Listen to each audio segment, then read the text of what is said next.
Welcome back to my YouTube channel. ಹೇಗಿದ್ದೀರಾ ಎಲ್ಲರೂ? ಇವತ್ತು ನಾನು ಡೈಲಿ ವ್ಲಾಗ್ ಮಾಡ್ತಾ ಇದ್ದೀನಿ. ಇವಾಗ ಆಲ್ರೆಡಿ ಈವ್ನಿಂಗ್ ಆಗಿದೆ. ಇಲ್ಲಿ ಸಂಜೆ ಲೇಟ್ ಆಯಿತು. ವಿಡಿಯೋನ ಇವಾಗ ಮಾಡೋದಕ್ಕೆ ಶುರು ಮಾಡಿದ್ದೀನಿ. ಆದಷ್ಟು ನಿಮ್ಮ ಜೊತೆ ಎವ್ರಿ ಡೇ ಕನೆಕ್ಟ್ ಆಗೋಣ ಅಂಥೇಳಿ ಸೊ ಲೇಟಾಗೇ ಶುರು ಮಾಡ್ತಾ ಇದ್ದೀನಿ. ಬೆಳಗ್ಗೆಯಿಂದ ಎಲ್ಲ ರೂಟೀನ್ ಏನಿರುತ್ತೋ ಅದೆಲ್ಲ ಮುಗಿಸ್ಕೊಂಡು ಸ್ವಲ್ಪ ಹೊತ್ತು ರೆಸ್ಟ್ ಮಾಡಿ ಆಮೇಲೆ ಸ್ವಲ್ಪ ಎನರ್ಜಿ ತೊಗೊಂಡು ಸೊ ವಿಡಿಯೋನ ಶುರು ಮಾಡ್ತೀನಿ. ಈಗಷ್ಟೇ ಒಂದು ಎಡಿಟಿಂಗ್ ಮುಗಿಸ್ದೆ. ನಿಮಗೆ ಅಪ್ಡೇಟ್ ಮಾಡಬೇಕಲ್ವಾ. ನಾನು ಯಾವಾಗಲೂ ಅಷ್ಟೇ ವಿಡಿಯೋ ಯಾವ ಥರ ಅಪ್ಡೇಟ್ ಮಾಡೋದಕ್ಕೆ ಟ್ರೈ ಮಾಡ್ತೀನಿ ಅಂದರೆ, ಜಾಸ್ತಿ ನನ್ನ ವ್ಯೂವರ್ಸ್ ಹಾಗೆ ತುಂಬ ಜನ ನನಗೆ ಇಂಡಿಯಾದಿಂದ ತುಂಬ ಜನ ನೀವು ಕಮೆಂಟ್ ಮಾಡ್ತಾ ಇರ್ತೀರಾ. ಸೊ ಹಾಗಾಗಿ ನಿಮ್ಮ ಒಂದು ಕನ್ವೀನಿಯೆಂಟ್ ಟೈಮಲ್ಲಿ, ನಿಮಗೆ ಬೆಳಗ್ಗೆ ಟೈಮಲ್ಲಿ ನಾನು ವಿಡಿಯೋನ ಅಪ್ಡೇಟ್ ಮಾಡ್ತೀನಿ. ಆವಾಗ ಇಲ್ಲಿ ನನಗೆ ಆಲ್ಮೋಸ್ಟ್ ನೈಟ್ ಆಗಿರುತ್ತೆ. ರಾತ್ರಿ 8 ಗಂಟೆ 9 ಗಂಟೆ ಅಥವಾ ಆಚೆ ಎಲ್ಲಾದರೂ ಹೋಗಿ ಬರ್ತೀನಿ ಅಂತ ಅಂದರೆ 10-11 ಗಂಟೆ ಆ ಥರ ಆಗಿರುತ್ತೆ. ಸೊ ಈವ್ನಿಂಗ್ ಟೈಮಲ್ಲಿ ಇಲ್ಲಿರೋರು ಕೂಡ ನನ್ನ ಸಬ್ಸ್ಕ್ರೈಬರ್ಸ್ ಫ್ರೀ ಇರ್ತಾರೆ. ಸೊ ದಟ್ ಅವರು ಕೂಡ ವಿಡಿಯೋ ನೋಡ್ಬೋದು, ಹಾಗೆ ನೀವು ಕೂಡ ನೋಡ್ಬೋದು ಅಂತೇಳಿ ಒಂದು ಮಿಡಲ್ ಟೈಮ್ಗೆ ನಾನು ವಿಡಿಯೋನ ಅಪ್ಡೇಟ್ ಮಾಡ್ತಾ ಇರ್ತೀನಿ. ಇಂಡಿಯಾದಲ್ಲಿ ತುಂಬ ದಿನ ಲಾಂಗ್ ಟೈಮ್ ಇದ್ದಿದ್ದರಿಂದ ಜೊತೆಗೆ ಏನೊಂಥರ ತುಂಬಾ ಸ್ಪೆಷಲ್ ಅನಿಸುತ್ತೆ. ಸೀರೆ ಹುಟ್ರೇ ಅದೊಂಥರ ಏನೋ ಒಂಥರ ಖುಷಿ ಅನಿಸುತ್ತೆ. ಹಾಗಾಗಿ ನಾನು ಕೆಲವೊಂದು ಸೀರೆನ ಇಂಡಿಯಾದಿಂದ ತೊಗೊಂಬಂದಿದ್ದೀನಿ. ಈ ಥರ ಸಿಂಪಲ್ ಆಗಿರೋದು ಮನೇಲೇ ಹಾಕ್ಕೊಳ್ಳೋಣ ಅಂತ. ಇವಾಗ ಕೆಲವೊಂದು ದಿನ ನನಗೆ ಸ್ವಲ್ಪ ಜಾಸ್ತಿ ಟೈಮ್ ಇದ್ದಾಗ, ಹಾಗೆ ಜಾಸ್ತಿ ಹೆವಿ ಏನೋ ನಾನು ಮನೆ ಕೆಲಸ ಏನೋ ನಂದು ರೂಟೀನ್ ಸ್ವಲ್ಪ ಲೈಟ್ ಇದೆ ಅನ್ನೋ ಟೈಮಲ್ಲೆಲ್ಲ ಈ ಥರ ಸೀರೆನ ಹಾಕ್ಕೊತಾ ಇರ್ತೀನಿ. ಅದಷ್ಟು ನೀವು ನೋಡ್ತಾ ಹೋಗ್ತೀರಾ. ಮೋಸ್ಟ್ ಆಫ್ ದ ವಿಡಿಯೋಸಲ್ಲಿ ಕೆಲವೊಂದು ಸಲ ಎಲ್ಲ ನಾನು ಸೀರೆನ ಹಾಕ್ಕೊಂಡು ಬರ್ತಾ ಇರ್ತೀನಿ. ಫಸ್ಟ್ ವಿಡಿಯೋದಲ್ಲಿ ನನ್ನ ಪ್ರೆಗ್ನೆನ್ಸಿ ರೂಟೀನಲ್ಲಿ ಯಾವ ಥರ ಸ್ಕಿನ್ ಕೇರ್ ಆಗಿರ್ಬೋದು, ಮಗು ಆದಮೇಲೆ ಯಾವ ಥರ ನನ್ನ ಬಾಡಿನ ನಾನು ಟೇಕ್ ಕೇರ್ ಮಾಡಿದೆ ಅದೆಲ್ಲನೂ ತಿಳಿಸ್ಕೊಟ್ಟಿದೆ. ನಾನು ನಿಮ್ಮ ಎಷ್ಟೊಂದು ಜನದ ಕಮೆಂಟ್ ಓದ್ತಾ ಇರ್ತೀನಿ. ರಿಪ್ಲೈ ಮಾಡಿರೋ ಲಾಸ್ಟ್ ನನಗೆ ನೋಟಿಫಿಕೇಷನ್ ಬಂದಾಗ ನಾನು ನೋಡಿರ್ತೀನಿ. ಪಾಪು ಜೊತೆ ಇದ್ದಾಗ ಅಥವಾ ಆಚೆ ಹೋದಾಗ ಆ ಥರ ಟೈಮಲ್ಲೆಲ್ಲ ನೋಡಿರ್ತೀನಿ. ಬಟ್ ಆದರೆ ರಿಪ್ಲೈ ಮಾಡೋದಕ್ಕೆ ಆಗಿರಲ್ಲ. ಯಾವುದೇ ಥರ ನೆಗೆಟಿವ್ ಆಗಿ ಅಂದ್ಕೋಬೇಡಿ. ನಾವು ಕಮೆಂಟ್ ಏನಕ್ಕೆ ಹಾಕಬೇಕು, ಸೊ ಇವ್ರು ರಿಪ್ಲೈ ಮಾಡಲ್ಲ ಅಂತ. ಡೆಫಿನೆಟ್ಲಿ ನಾನು ಹೋಲ್ ವಿಡಿಯೋ ಶೂಟ್ ಮಾಡಿ ಅಪ್ಡೇಟ್ ಮಾಡೋದು ನಿಮಗೋಸ್ಕರ. ನಿಮ್ಮ ಒಪಿನಿಯನ್ ನನಗೆ ಗೊತ್ತಾಗಬೇಕು. ಖಂಡಿತ ನಿಮ್ಮ ಕಮೆಂಟ್ ಬೇಕಾಗುತ್ತೆ. ಸೊ ನನ್ನ ವಿಡಿಯೋಗೆ ನೀವೊಂದು ರಿಪ್ಲೈ ಕೊಡ್ತೀರಾ ಅನ್ನೋದು ನಾನು ಅಂದ್ಕೊತೀನಿ. ನಿಮಗೆ ಯಾವ ರೀತಿ ಅನ್ನಿಸ್ತು ಅಂತೇಳಿ. ಹಾಗೆ ನಾನು ಕಮೆಂಟಲ್ಲಿ ನೋಡ್ತಾ ಇದ್ದೆ, ನಾನು ಲಾಸ್ಟ್ ವಿಡಿಯೋದಲ್ಲಿ ನನ್ನ ಒಂದು ಪ್ರೆಗ್ನೆನ್ಸಿ ರೂಟೀನ್ ಆಗಿರ್ಬೋದು, ಮಗು ಆದಮೇಲೆ ಯಾವ ಥರ ನನ್ನ ಸ್ಕಿನ್ ಕೇರ್ ರೂಟೀನ್ ಇತ್ತು, ಯಾವ ಥರ ಪ್ರಾಡಕ್ಟ್ನ ಯೂಸ್ ಮಾಡ್ತಿದ್ದೆ ಅಂತೆಲ್ಲ ಡೀಟೇಲ್ ಆಗಿ ತೋರಿಸ್ಕೊಟ್ಟಿದ್ದೀನಿ. ಹಾಗೆ ಮೇಯ್ನಾಗಿ ಬೆಲ್ಲಿ ಫ್ಯಾಟ್ ಯಾವ ಥರ ರೆಡ್ಯೂಸ್ ಮಾಡಿದೆ ಅಂತೆಲ್ಲ ನಾನು ಯೂಸ್ ಮಾಡಿದಂಥ ಟ್ರಿಕ್ಸ್ ಮತ್ತು ಪ್ರಾಡಕ್ಟ್ನೆಲ್ಲನೂ ನಿಮ್ಮ ಮುಂದೆ ಶೇರ್ ಮಾಡಿದ್ದೆ. ನೀವಿನ್ನೂ ಯಾರೆಲ್ಲ ನೋಡಿಲ್ಲ ಅಂತಂದರೆ ಆ ವಿಡಿಯೋ ಲಿಂಕ್ ಕೆಳಗಡೆ ಕೊಟ್ಟಿರ್ತೀನಿ. ಹಾಗೆ ನನ್ನ ಪ್ರೆಗ್ನೆನ್ಸಿ ಸೀರೀಸ್ ವೀಡಿಯೋಸ್ ಕೂಡ ಹೋಗಿ ಹೊಸದಾಗಿ ನೋಡ್ತಾ ಇದ್ದರೆ ಎಂಜಾಯ್ ಮಾಡಿ. ಅದಕ್ಕೆ ಒಂದು ಬೆಸ್ಟ್ ಕ್ರೀಮ್ ಹೇಳ್ತೀನಿ. ಈಗ ನಮಗೆ ಆಪ್ರೇಷನ್ ಆದಾಗ ಅವರು ಸ್ಟಿಚ್ ಹಾಕಿರ್ಬೋದು, ಇಲ್ಲ ಗ್ಲೂ ಮಾಡಿರ್ಬೋದು, ಕಟ್ಟಿರುತ್ತೆ ಅಲ್ವಾ, ಅದ್ರದ್ದು ಮಾರ್ಕ್ ಹಾಗೆ ಉಳಿಯೋ ಚಾನ್ಸ್ ಇರುತ್ತೆ. ಅದನ್ನು ಯಾವ ಥರ ನಾವು ಅವಾಯ್ಡ್ ಮಾಡಬೇಕು ಅಂತ ಕೇಳಿದ್ರಿ. ಸೊ ನಾನು ನನಗೆ ಸ್ಮಾಲ್ ಆಕ್ಸಿಡೆಂಟ್ ಆದಾಗ ಇಂಡಿಯಾದಲ್ಲಿ, ಲೈಕ್ ನನಗೆ ಇಲ್ಲಿ ಕೈ ಮೇಲೆ ಮಾರ್ಕ್ ಇತ್ತು. ವೆರಿ ಲೈಟಾಗಿ ಕಾಣಿಸ್ತಾ ಇದೆ, ತುಂಬ ನಿಮಗೆ ಗೊತ್ತಾಗಲ್ಲ ಆ ಥರ, ಜಸ್ಟ್ ಲೈಟಾಗಿ ಶೇಡ್ ಅನಿಸುತ್ತೆ ಇಲ್ಲಿ ಮತ್ತು ಇಲ್ಲಿ ನನಗೆ ಮಾರ್ಕ್ ಆಗಿತ್ತು. ಅದು ಯಾವ ರೀತಿ ಇತ್ತು ಅಂತಂದರೆ ಫುಲ್ ಒಂಥರ ವೈಟ್ ರೀತಿ ಇತ್ತು, ಅಂದರೆ ಕಟ್ಟಾಗಿರೋದು ಫುಲ್ಲು ವೈಟ್ ರೀತಿ ಇತ್ತು.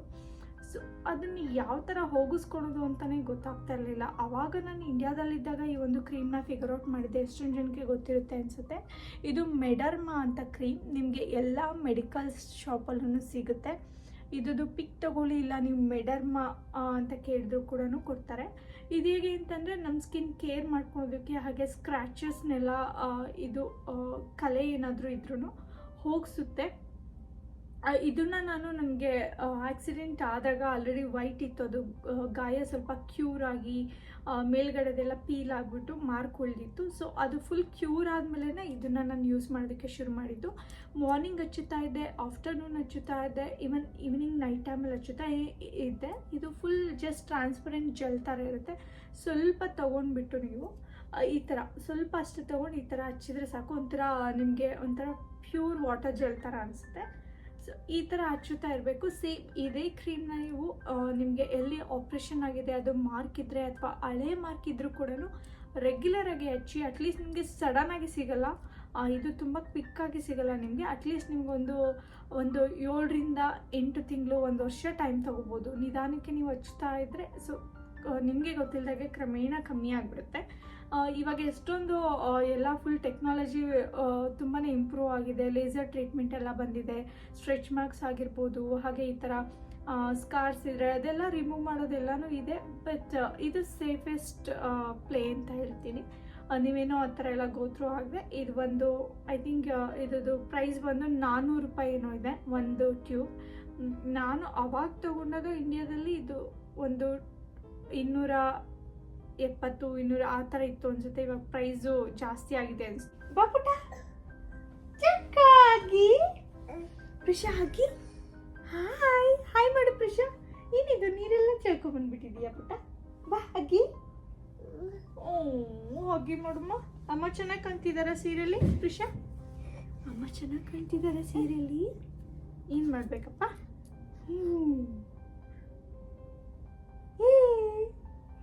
ಏನಪ್ಪ ಇದು? ಹಾಯ್ ಮಾಡು. ಹಲೋ. ಪ್ರಿಷಾ ಮಲ್ಕೊಂಡಿದ್ಲು, ನಿದ್ದೆ ಆಯಿತು. ಅಷ್ಟರಲ್ಲಿ ನಾನು ವಿಡಿಯೋ ಶೂಟ್ ಮಾಡ್ಕೊಳೋಣ ಅಂತ ಬಂದೆ. ಎಸ್, ನಿದ್ದೆ ಮುಗೀತಾ ನಿಮ್ಮದು? ಆ್ಯಂಡ್ ಪ್ರಿಷಾ ಬೇಬಿ ಚಾಟ್ಸ್ ಮಾಡೋಣಪ್ಪ. ಇವಾಗ ಚಾಟ್ ಐಟಮ್ ಮಾಡೋಣ.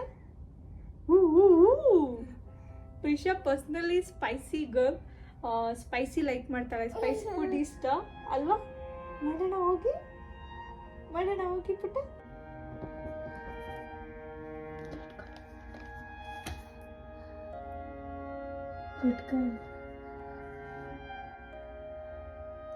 ನೋಡಿ ಸೈಡಿಗೆ ಹೋಯ್ತು.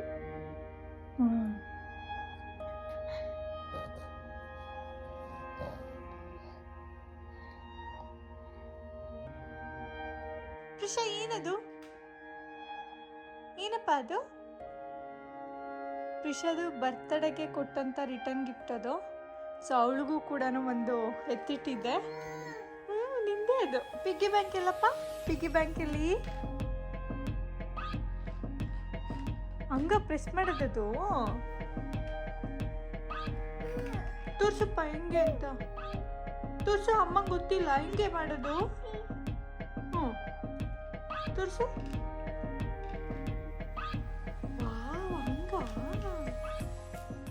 ಈವ್ನಿಂಗ್ ಅಲ್ವಾ ಚಾಟ್ಸ್ ರೆಸಿಪಿ ಮಾಡೋಣ ಅಂತ. ಅವಳು ನಾನು ಮಾತಾಡೋದಕ್ಕೆ ಬಿಡಲ್ಲ ಕಂಪ್ಲೀಟಾಗಿ. ಸೊ ಇಲ್ಲಿ ರಾ ಮ್ಯಾಂಗೋಸ್ ತೊಗೊಂಡ್ಬಂದಿದ್ವಿ ಇಂಡಿಯನ್ ಸ್ಟೋರ್ ಹೋದಾಗ. ಇದಕ್ಕೆ 2 ಮಾವಿನಕಾಯಿಗೆ $8, ಅಂದರೆ ಹತ್ತಿರ ಒಂದು 700 ರೂಪಾಯಿ ಆ ಥರ. 700-800 ರೂಪಾಯಿ ಆಯಿತು 2 ಮಾವಿನಕಾಯಿಗೆ. ಈ ಮಾವಿನಕಾಯಿ ಉಪ್ಪಿನಕಾಯಿದು ತುಂಬಾ ಇಷ್ಟ. ಇಂಡಿಯಾದಿಂದ ತಂದಿದ್ದು ಆಲ್ಮೋಸ್ಟ್ ಖಾಲಿ ಆಗ್ತಾ ಇದೆ. ಹಾಗಾಗಿ ಅಮ್ಮನ ಹತ್ರ ಯಾವ ರೀತಿ ಮಾಡೋದು ಅಂತ ಹೇಳಿಸ್ಕೊಡೋಣ ಅಂತೇಳಿ ತೊಗೊಂಬಂದಿದ್ದೀನಿ.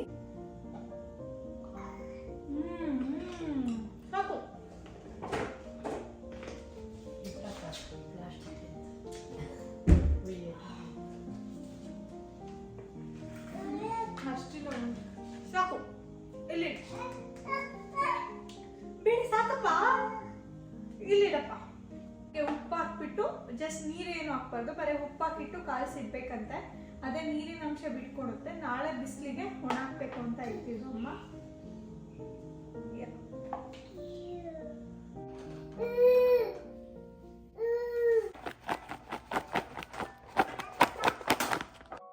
ಬನ್ನಿ, ನಾನು ಇವತ್ತಿನ ದಿನ ನಿಮಗೆ ಒಂದೊಳ್ಳೆ ಚಾಟ್ಸ್ ರೆಸಿಪಿನ ತೋರಿಸ್ಕೊಡ್ತೀನಿ. ಈ ಚಾಟ್ ಬಂದು ತುಂಬಾ ರುಚಿಯಾಗಿರುತ್ತೆ. ಮೆಣಸಿನಕಾಯಿ ಬಜ್ಜಿ ಸ್ಟಫಿಂಗ್ ನಿಮಗೆ ಎಷ್ಟೊಂದು ಜನಕ್ಕೆ ಇಷ್ಟ ಇರುತ್ತೆ. ಇದನ್ನು ಮಳೆ ಬರಬೇಕಾದ್ರೆ ಈವ್ನಿಂಗ್ ಸ್ನ್ಯಾಕ್ಸಲ್ಲಿ, ಹಾಗೆ ನಾವು ಹೊರಗಡೆ ಟ್ರಿಪ್ ಹೋಗ್ತೀವಿ ಅಂದರೆ ಈ ರೀತಿ ಮಾಡಿ ತೊಗೊಂಡೋದ್ರೆ ತುಂಬಾ ರುಚಿಯಾಗಿರುತ್ತೆ. ಹಾಗೆ ನಾನು ಮೆಣಸಿನಕಾಯಿ ಸ್ವಲ್ಪ ಫ್ಲಫಿಯಾಗಿ ಬರೋದಕ್ಕೆ ಬ್ಯಾಟರ್ ಯಾವ ರೀತಿ ರೆಡಿ ಮಾಡ್ಕೊತೀನಿ ಅಂತ ಕೆಲವು ಟ್ರಿಕ್ಸ್ನ ಹೇಳ್ತೀನಿ. ಬನ್ನಿ, ಮೊದಲಿಗೆ ನಾನು ಬ್ಯಾಟರ್ನ ರೆಡಿ ಮಾಡ್ಕೊತಾ ಇದ್ದೀನಿ. ಸೊ ಇದಕ್ಕೆ ನಾನು 2 ಕಪ್ಪಷ್ಟು ಕಡಲೆ ಹಿಟ್ಟನ್ನು ಹಾಕ್ಕೊತಾ ಇದ್ದೀನಿ. ಹಾಗೆ ಒಂದು ಅರ್ಧ ಚಮಚದಷ್ಟು ಉಪ್ಪು, ಹಾಗೆ ಒಂದು 3/4 ಚಮಚ ಖಾರ ಪುಡಿನ ಹಾಕ್ತಾಯಿದ್ದೀನಿ. ಹಾಗೆ ಒಂದು 1/4 ಚಮಚದಷ್ಟು ಕಾಳು, ಹಾಗೆ ಒಂದು ಸ್ವಲ್ಪ ಸೋಡಾ ಪುಡಿ. ಇಷ್ಟನ್ನ ಹಾಕಿ ನಾನು ಸೈಡಿಗೆ ಎತ್ತಿಟ್ಕೊತೀನಿ. ನಾನು ಯಾವಾಗಲೂ ಅಷ್ಟೇ ಈ ಥರ ಮಿರ್ಚಿ ಬಜ್ಜಿ ಮಾಡಬೇಕಾದ್ರೆ ಸ್ಟಫಿಂಗ್ ಮಾಡ್ತೀನಿ ಅಂತಂದರೆ ಅದಕ್ಕೆ ಪ್ರಿಪ್ರೇಷನ್ ಸ್ವಲ್ಪ ಜಾಸ್ತಿನೇ ಬೇಕಾಗುತ್ತೆ. ಇದನ್ನು ನಾವು ಹಾಗೆ ಡೈರೆಕ್ಟಾಗೂ ತಿನ್ಬೋದು, ಬಟ್ ಸ್ಟಫಿಂಗ್ ಮಾಡಿ ತಿಂದ್ರಂತೂ ತುಂಬಾ ಟೇಸ್ಟಿಯಾಗಿರುತ್ತೆ. ಸೊ ಇದನ್ನು ನಾನು ಎಲ್ಲನೂ ಐಟಮ್ ಹಾಕ್ಕೊಂಡು ಒಂದು ಸೈಡಿಗೆ ಇಟ್ಕೊತೀನಿ. ಇವಾಗ ಸ್ಟಫಿಂಗ್ ಮಾಡೋದಕ್ಕೆ ಏನು ಬೇಕೋ ಅದನ್ನು ಕೂಡ ಮೊದಲಿಗೆ ರೆಡಿ ಮಾಡ್ಕೊಳ್ಳೋಣ. ಇಲ್ಲಿ ಟೊಮೊಟೊ, ಈರುಳ್ಳಿ, ಹಾಗೆ ಕೊತ್ತಂಬರಿ ಸೊಪ್ಪು, ಕ್ಯಾರೆಟು ಇಷ್ಟನ್ನು ಚಿಕ್ಕದಾಗಿ ಕಟ್ ಮಾಡಿ ಸೈಡಿಗೆ ಹೆಚ್ಚಿಟ್ಕೊಂಡು ರೆಡಿ ಮಾಡ್ಕೊತಾ ಇದ್ದೀನಿ. ಸೊ ಇದನ್ನು ನಾವು ಸಂಜೆ ಟೈಮಲ್ಲಿ ಎಲ್ಲ ತಿನ್ನೋದಕ್ಕೆ ತುಂಬಾ ಚೆನ್ನಾಗಿರುತ್ತೆ. ಮನೇಲಿ ಗೆಸ್ಟ್ ಬಂದಾಗ ಎಲ್ಲ ನಮ್ಮ ಬ್ಯಾಂಗ್ಳೂರಲ್ಲಂತೂ ಇದು ರೆಗ್ಯುಲರಾಗಿ ಮಾಡ್ತಾನೆ ಇರ್ತೀರಾ ಅನಿಸುತ್ತೆ. ನಿಮ್ಮ ಮನೆಯಲ್ಲಿ ನೀವು ತುಂಬ ರೆಗ್ಯುಲರಾಗಿ ಮಾಡ್ತಾಯಿದ್ರೆ ಕಮೆಂಟ್ ಮಾಡಿ ತಿಳಿಸಿ. ನನಗೆ ಇದಂತೂ ತುಂಬಾ ಇಷ್ಟ. ಇಲ್ಲಿ ಈರುಳ್ಳಿ, ಟೊಮೊಟೊ, ಕೊತ್ತಂಬರಿ ಸೊಪ್ಪು, ಕ್ಯಾರೆಟ್ ಇಷ್ಟನ್ನ ನಾನು ಮಿಕ್ಸ್ ಮಾಡ್ಕೊತಾ ಇದ್ದೀನಿ. ಇದಕ್ಕೆ ಸ್ವಲ್ಪ ಉಪ್ಪು ಹಾಗೆ ನಿಂಬೆ ರಸನ ಹಾಕ್ಕೊಂಡು ಒಂದು ಸ್ವಲ್ಪ ಚಾಟ್ ಪೌಡರ್ನ ಹಾಕ್ಬಿಟ್ಟು ಮಿಕ್ಸ್ ಮಾಡ್ಕೊತಾ ಇದ್ದೀನಿ. ಸೊ ಇದು ಮಿರ್ಚಿ ಬಜ್ಜಿಗೆ ಒಳಗಡೆ ತುಂಬುವಂಥ ಸ್ಟಫಿಂಗ್ ರೆಡಿ ಇದೆ. ಈ ಸ್ಟಫಿಂಗೇ ಎಷ್ಟು ಟೇಸ್ಟಿಯಾಗಿರುತ್ತೆ ಗೊತ್ತಾ. ಇದಕ್ಕೆ ನೀವು ಹಾಗೆ ಡೈರೆಕ್ಟಾಗೇ ನೀವು ಬೇಲ್ಪುರಿ ಮಾಡ್ಕೋಬೇಕು ಅಂದ್ರೂ ಇದೇ ಸ್ಟಫಿಂಗಲ್ಲೇ ಮಾಡ್ಕೋಬೋದು ಟ್ರಾವೆಲ್ ಟೈಮಲ್ಲಿ ಹಾಗೆ ಕ್ಯಾರಿ ಮಾಡಿದ್ರೆ. ಇಲ್ಲಿ ನಾನು ಈ ರೀತಿಯಾಗಿ ಮಿರ್ಚಿ ಬಜ್ಜಿ ಮಾಡೋದಕ್ಕೆ ಅಂತಲೇ ಮೆಣಸಿನ್ಕಾಯಿನ ತೊಗೊಂಬಂದಿದ್ದೀನಿ. ಇವಷ್ಟು ಖಾರ ಇಲ್ಲ, ಇದಕ್ಕೆ ಪರ್ಫೆಕ್ಟಾಗಿ ಇದೆ. ನಾನು ಇದನ್ನು ಒಂದು ಮೀಡಿಯಮ್ ಸೈಜ್ ಉದ್ದದಷ್ಟು ಕಟ್ ಮಾಡಿಕೊಂಡು ಹಾಗೆ ಮಧ್ಯದಲ್ಲಿ ಈ ರೀತಿಯಾಗಿ ಇನ್ನೊಂದು ಸಲ ಕಟ್ ಮಾಡ್ಕೊತಾ ಇದ್ದೀನಿ.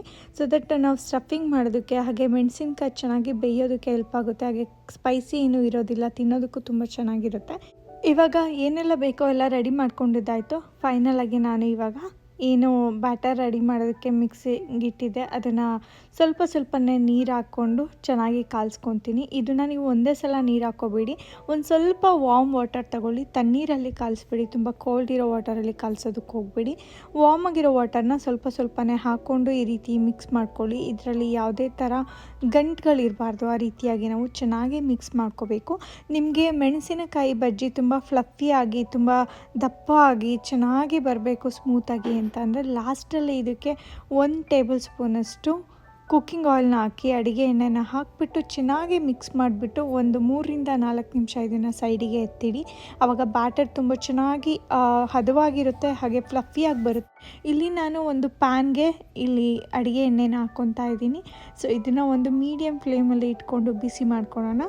ಎಣ್ಣೆ ಕಾದ ನಂತರ ನಾನು ಸ್ವಲ್ಪ ಹಿಟ್ಟನ್ನು ಹಾಕ್ತಾಯಿದ್ದೀನಿ. ನಾವು ಹಿಟ್ಟು ಹಾಕಿದ ತಕ್ಷಣ ಅದು ಮೇಲಕ್ಕೆ ಇದ್ದರೆ ಚೆನ್ನಾಗಿ ರೆಡಿ ಇದೆ ಅಂತ, ಎಣ್ಣೆ ರೈಟ್ ಟೆಂಪ್ರೇಚರಲ್ಲಿದೆ ಅಂತ. ಸೊ ಇವಾಗ ನಾನು ಒಂದೊಂದೇ ಮೆಣಸಿನ್ಕಾಯಿನ ಎದ್ದಾಕ್ತಾ ಹೋಗ್ತೀನಿ. ಸೊ ನೀವು ನೋಡ್ಬೋದು ಹಿಟ್ಟು ಸ್ವಲ್ಪ ಗಟ್ಟಿಯಾಗಿದ್ದಾಗ ಚೆನ್ನಾಗಿ ಅಂಟ್ಕೊಳುತ್ತೆ, ಹಾಗೆ ಬಿಡೋದಿಲ್ಲ, ತುಂಬ ಶೇಪ್ ಕೂಡ ನೀಟಾಗಿ ಬರ್ತವೆ.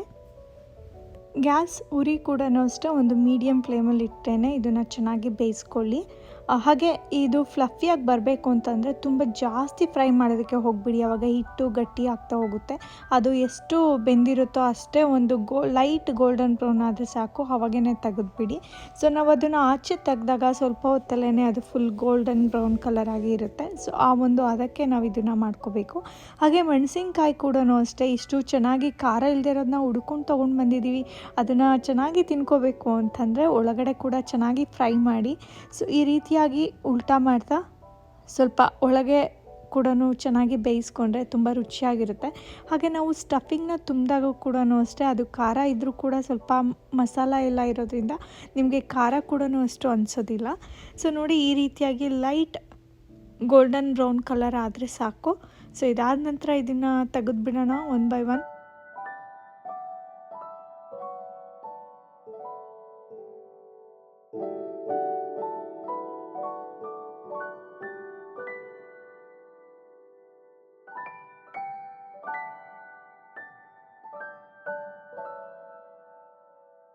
ಬಿಸಿ ಬಿಸಿಯಾಗಿ ರುಚಿಯಾಗಿರೋವಂಥ ಗರಿ ಆಗಿರೋವಂಥ ಮೆಣಸಿನಕಾಯಿ ಬಜ್ಜಿ ರೆಡಿ ಇದೆ. ನೀವು ಇದನ್ನು ಚಿತ್ರಾನ್ನ ಜೊತೆ ಹಾಗೆ ಮಂಡಕ್ಕಿ ಒಗ್ಗರಣೆ ಜೊತೆ ಎಲ್ಲ ತಿಂದರೆ ತುಂಬಾ ಚೆನ್ನಾಗಿರುತ್ತೆ.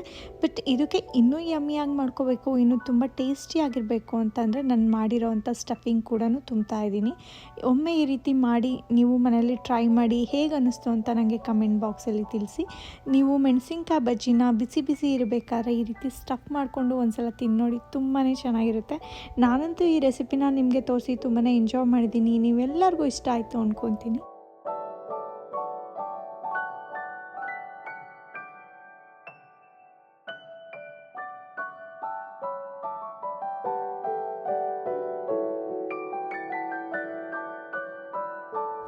ನಾನು 1 ಬೈ 1 ಇನ್ನು ಮೆಣಸಿನ್ಕಾಯಿ ಬಜ್ಜಿ ಮಾಡ್ತಾಯಿದ್ದೆ, ಹಾಗೆ ಆಲೂ ಬೋಂಡ ಕೂಡ ಮಾಡ್ತಾಯಿದ್ದೀನಿ. ಆ ಟೈಮಲ್ಲಿ ಚಂದ್ರು ಇನ್ನೇನು ಬಜ್ಜಿ ಎಲ್ಲ ರೆಡಿ ಆಯ್ತಲ್ವ, ಅವರು ಬೇಲ್ಪುರಿ ತುಂಬಾ ಚೆನ್ನಾಗಿ ಮಾಡ್ತಾರೆ. ಇಲ್ಲೋಡಿ ಒಂದು ಸ್ಮಾಲ್ ಲಿಟಲ್ ಹ್ಯಾಂಡ್ ಕೈ ಆಗ್ತಾಯಿದೆ ಬೇಲ್ಪುರಿ ಸಪೋರ್ಟ್ಗೆ.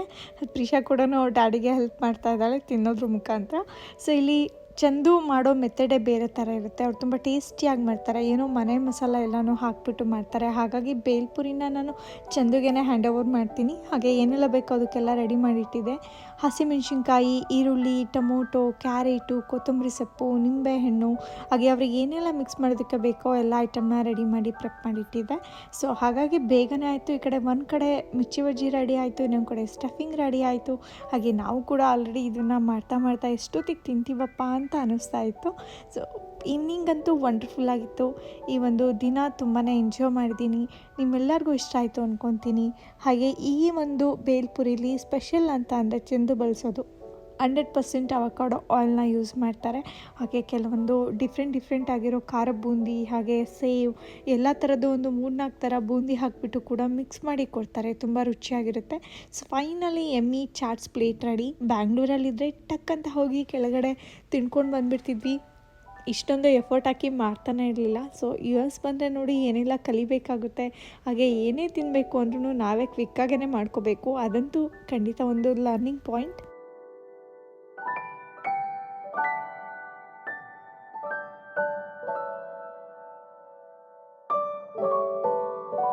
ಇವತ್ತು ನಾನು ತೋರಿಸಿದಂಥ ರೆಸಿಪಿ ಹಾಗೆ ಇವತ್ತಿನ ಡೈಲಿ ವ್ಲಾಗ್ ವಿಡಿಯೋ ನಿಮ್ಮೆಲ್ಲರಿಗೂ ಇಷ್ಟ ಆಗಿದೆ ಅಂತ ಅಂದ್ಕೊತೀನಿ. ನಿಮಗೆ ಇಷ್ಟ ಆಗಿದ್ದರೆ ಲೈಕ್ ಮಾಡಿ. ಹಾಗೆ ನೀವು ಇನ್ನೂ ಯಾರೆಲ್ಲ ಸಬ್ಸ್ಕ್ರೈಬ್ ಆಗಿಲ್ಲ ಅಂತಂದರೆ ಈಗಲೇ ಹೋಗಿ ನನ್ನ ಚಾನಲ್ಗೆ ಸಬ್ಸ್ಕ್ರೈಬ್ ಆಗಿ. ನಾನು ನಿಮ್ಮನ್ನು ಮತ್ತೆ ಹೊಸ ವಿಡಿಯೋದಲ್ಲಿ ಮೀಟ್ ಮಾಡ್ತೀನಿ. ಅಲ್ಲಿವರೆಗೂ ಎಲ್ಲ ಹ್ಯಾಪಿಯಾಗಿರಿ, ಸೇಫ್ ಆಗಿರಿ. Love you guys. ಬಾಯ್.